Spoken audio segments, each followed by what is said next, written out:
Hi there, this is Andrea Mowry of Drea Renee Knits, and today I am going to be showing you my favorite toe-up cast-on method done purlwise. So that is the Turkish Cast On, and we use this method purlwise for my Fluorite socks. So we want to start off by simply just putting a slip knot near the tail end of our yarn, and you just need to leave enough yarn to weave in your ends after your socks are completed. If you've never done a slip knot, you simply do one turn of your yarn this way to make a little loop, and then we just want to push our working yarn through the middle of that loop, and I like to just use my needle tip to pull it through, and then you just tighten, and that's it. There's your slip knot. So you want to, for a Turkish cast on, you're going to be holding your needle tips together, and we are using a circular needle. I recommend at least a 40-inch cord. I find to be the most comfortable. 32-inch would work, but I like a 40. So we are now going to take the total number of stitches we need to cast on. So I'm knitting size 2, which means I need 24 stitches to cast on. We're going to divide that number by 2 because that's how many times we're going to wrap our yarn around our needles held double. So if I need 24 stitches by the end of my cast on, I need to wrap my yarn 12 times. So 1, 2, 3, 4, 5, 6, 7, 8, 9, 10, 11, and 12. We are now going to rotate our needle tips so that they are, instead of facing the left, are now going to be facing the right. We're going to, while keeping this yarn secure, pull out our bottom needle tip enough so that you can comfortably loop that cord so that you can work back this way. Now, as I said, we are going to be doing this purlwise. So typically, if you were doing a classic Turkish cast on, you would just insert your needle and knit across these stitches. Doing it purlwise is just as easy. We simply take our working yarn and bring it in front of this needle tip, and now we're ready to purl. I'm going to show my first 12 stitches continental, holding my yarn in my left hand, and after I rotate to do the next 12, I will show English in my holding my working yarn in my right hand. So my yarn is in front. I can scoot these towards the tip a little bit, and I simply insert my needle and wrap my yarn to purl.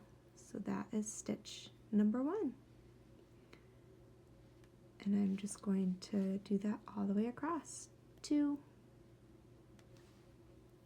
3, 4, 5,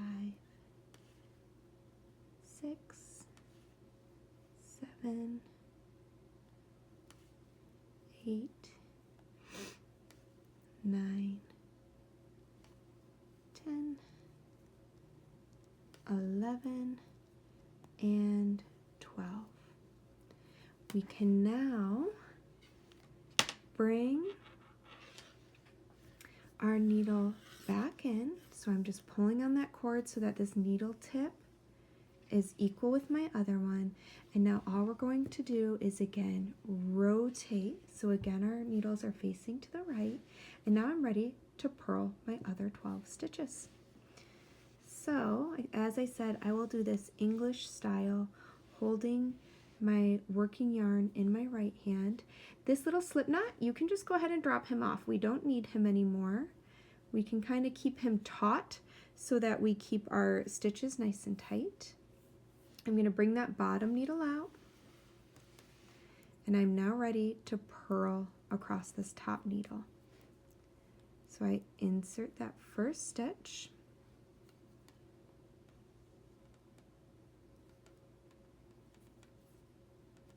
if I can grab my yarn there. All right, so 1,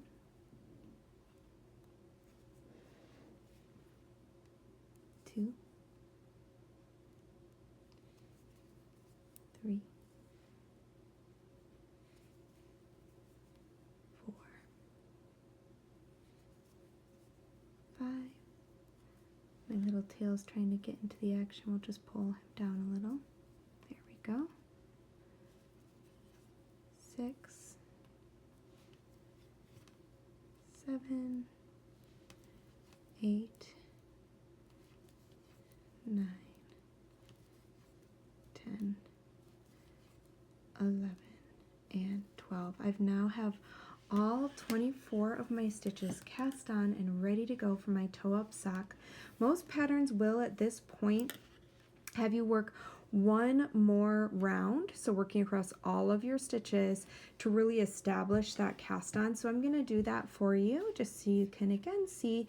And if any of you are new to working on magic loop, congratulations, you are now working on magic loop. Knocking my whole camera setup around here, sorry about that. All right, so again, pulling out my bottom needle, and I'm going to work across the stitches on my top needle. You know you're at the beginning of a round if your tail is at the other side. If your tail's at your needle tip, you're only halfway through a round. So I'm going to work this first 12 stitches again, continental, holding my yarn in my left hand. So that is 1. And these edges, I really give a nice little tug to because you want those to remain snug. Sometimes they like to get a little loose. But otherwise you just work right across.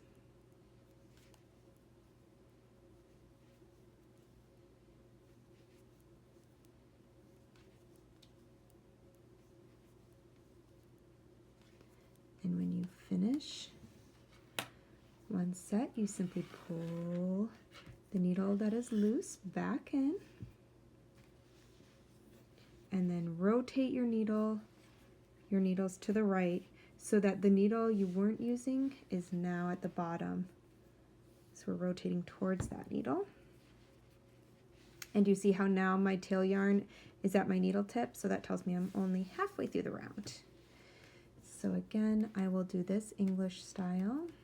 I'm just going to bring my tail down so he's out of my way, and I am ready to purl across these. And again, giving a really nice tug to the first. I like to do it for at least the first 2 stitches.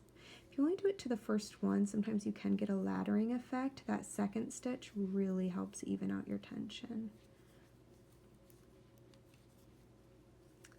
All right.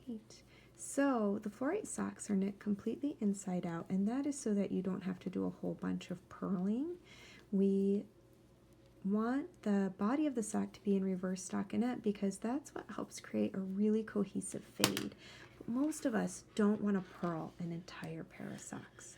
So by knitting them inside out, that means we get to mostly knit, except for our little toe here, which we need to do purlwise so that once we turn them inside out, you'll see the knit side. And I just want to show you what that'll look like after we're all said and done. There is our little toe tip. See? There's our toe. So now we'll begin increasing at each edge and building up that toe.